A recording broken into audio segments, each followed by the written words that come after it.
हो, तुमचा काळ वेगळा होता. त्यावेळी एवढी कॉम्पिटिशन्स नव्हती हो. 12वी करून डी-एड, बी-एड केलं ना तरी सरकारी नोकरी सहज मिळत होती. आता तसं आहे का? आता साला करिअर काय निवडायचं, नोकरी कुठे करायची या विचारातच आमचं 25 ते 26 वय असं निघून जातंय.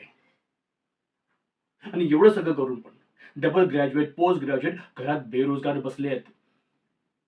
तरी पण तुम्ही मला हे म्हणत असाल, की नोकरी सांभाळून बाकीचं सगळं करतं याच्यावरती आधीच आपली चर्चा झालेली आहे बाबा.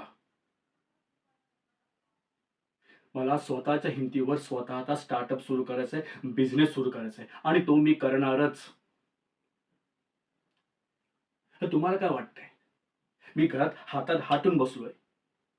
करतोय ना माझी माझी मेहनत, घेतोय ना स्वतःचे कष्ट. एक गोष्ट मी शेवटी सांगतो तुम्हा सगळ्यांना. मला कुणाच्याही हाताखाली काम करायचं नाही. मी स्वतंत्र आहे आणि स्वतंत्र राहणार.